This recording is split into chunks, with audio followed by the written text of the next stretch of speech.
But this was the key, and this is where the struggle between the league and Judge Robinson kind of really, I think, became most obvious.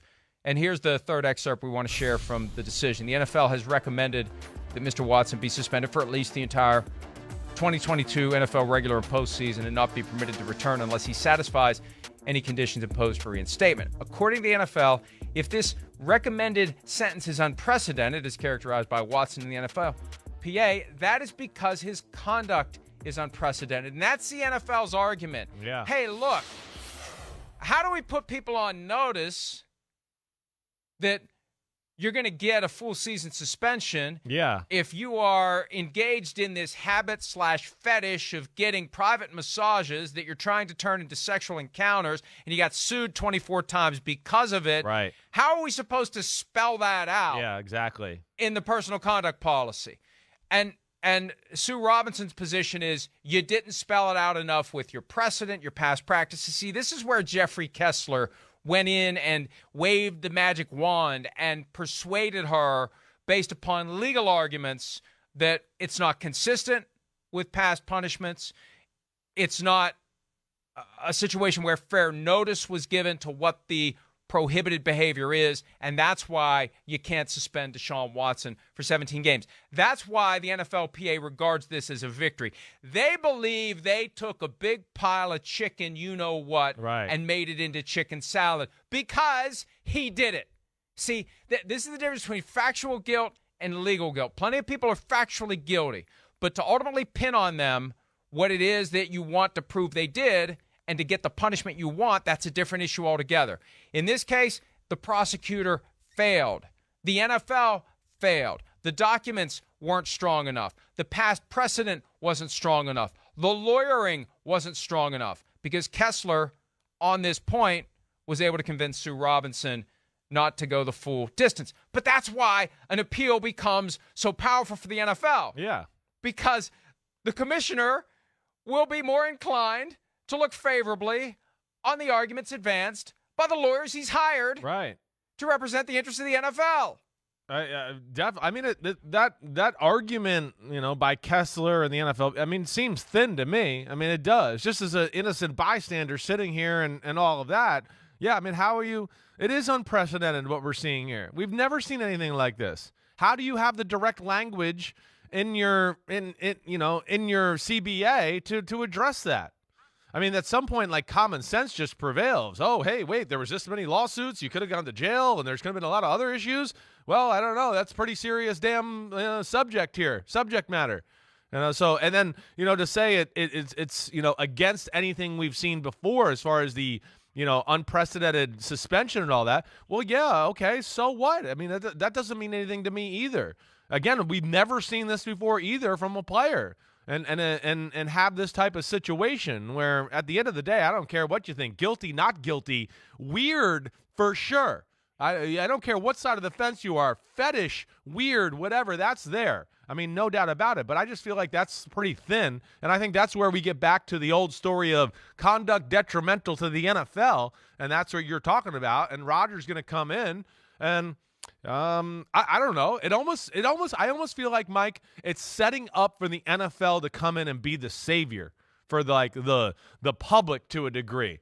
Yeah, we've been, a man's league forever and we've had some issues along those lines, but look at this. Here we are making a strong statement and correcting this right here. I almost feel like that's what's going to happen. They're going to sweep in and save the day, and it's going to benefit them, I think, in the public eye.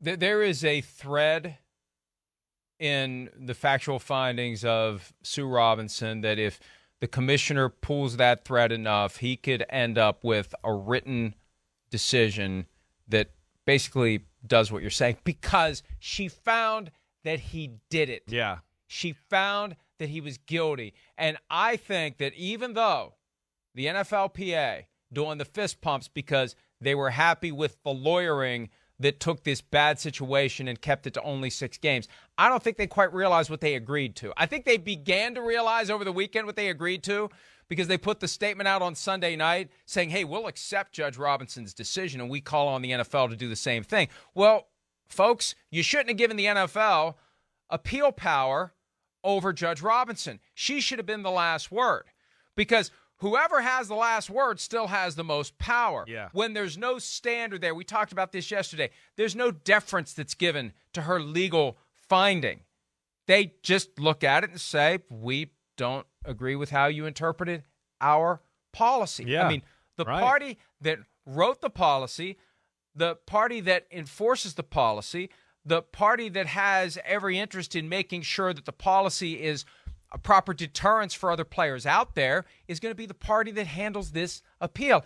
It's crazy when you think of it, but the union agreed to it, and they can get the paperwork ready and go to court all they want.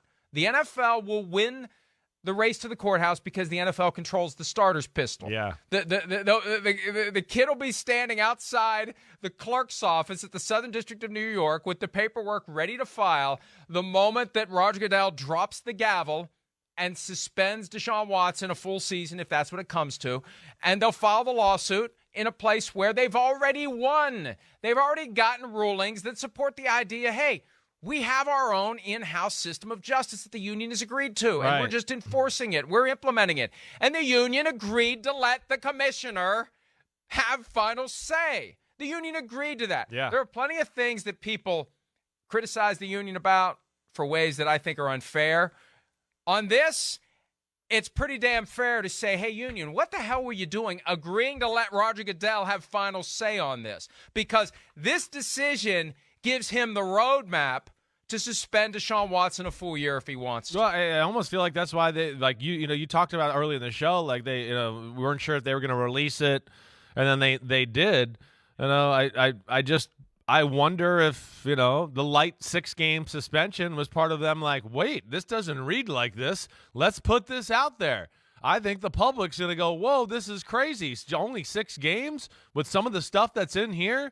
So, in a way, I think it's already set up for Goodell and the NFL. They've already won in the court of public opinion. I don't know, Mike. I mean, you tell me. You're more on social media a little bit more than I am. But, I mean, I go through it yesterday. I'm watching TV. I got to think it was, 3 out of every 4 out of every 5 people was, pissed off or thought it was too light of a decision altogether. And so from that standpoint, I think that's where Goodell's going to have a little freedom, and it's not going to be looked at too harshly if he adds more games on to Watson. Again, 2014, Ray Rice, they were too lenient with him, and he almost lost his job over it. And that's not hyperbole. He almost was pushed out. There were real questions about whether or not Roger Goodell should still be the commissioner of the NFL. And people in ownership were like, hey, we can find somebody else to steer the ship through open water. This guy drove the thing right into the rocks. Unforced error. Why did he only suspend this guy 2 games? And I think at that moment, Roger Goodell vowed to never be accused again of being too lenient with a player, and that's why Ezekiel Elliott got what he got. Yeah. And that's why I think Deshaun Watson's going to get a lot more than 6 games when it's all said and done. That poll question that we had yesterday, 50,000 votes, 81% do not agree. Go. Yeah. 81%. Wait, how do we get 81% to agree on anything? We can't get 81% to agree that the earth is round, for crying out loud. I know. So, all right, a couple of other key points from the Judge Robinson decision. And this goes to aggravating and mitigating factors, because that can drive it up and that can drive it down. And I think this was fascinating to me. She, in setting the 6 games, she noted that there are aggravating factors, including his lack of expressed remorse and the fact that he failed to notify the NFL of the first lawsuit. Mitigating factors were he's a first-time offender and he had an excellent reputation in his community prior to these events.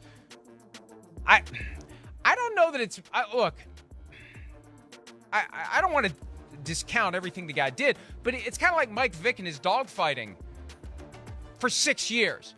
Until we found out about it, Mike Vick's got a pretty good reputation. But then we find out he's been maintaining a dogfighting operation for 6 years. That tends to tarnish what we previously thought of Michael Vick. When we learned that Deshaun Watson's got this habit of preying upon social media massage therapists and trying to make private massages into sexual encounters, that kind of changes what you think of Deshaun Watson. I don't really care about the pre-existing reputation at that point. Agreed. And how do you say he's a first-time offender when there's 24 allegations against him? Right.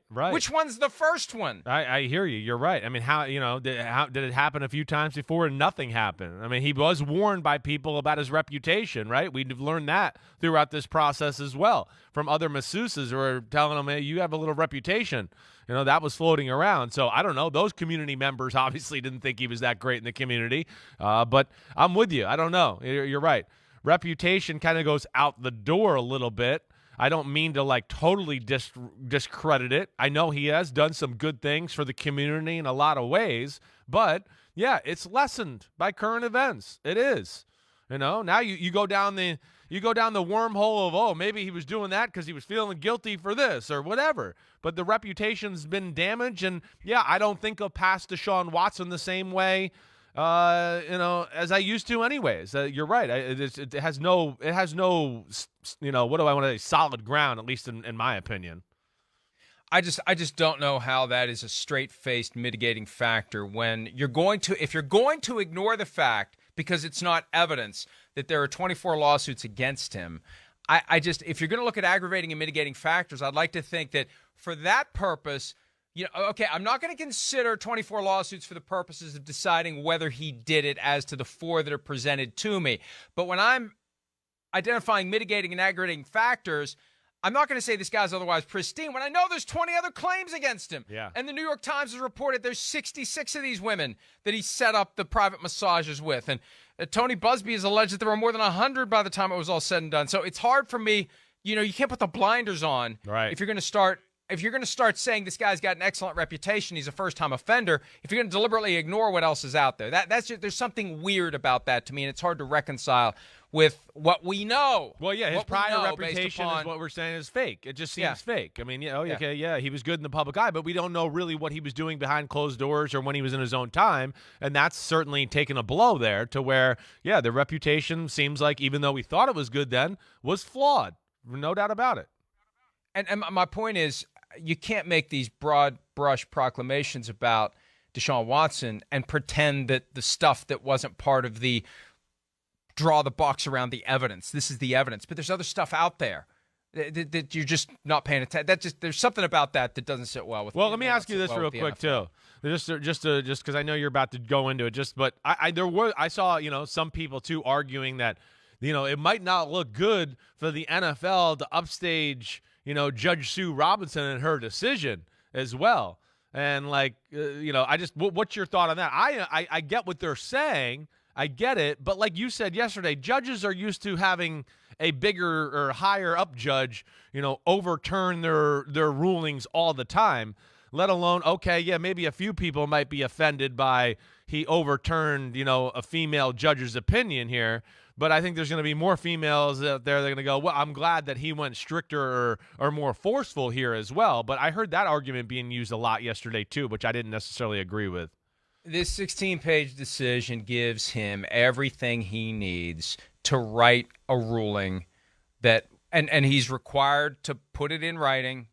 He's required to reduce it to words on paper. He has enough from this that he can respect her work, respect her effort to interpret the personal conduct policy, and respectfully disagree with it. It's there because he's not throwing out her factual findings. He's embracing her factual findings. She got it right on her factual findings.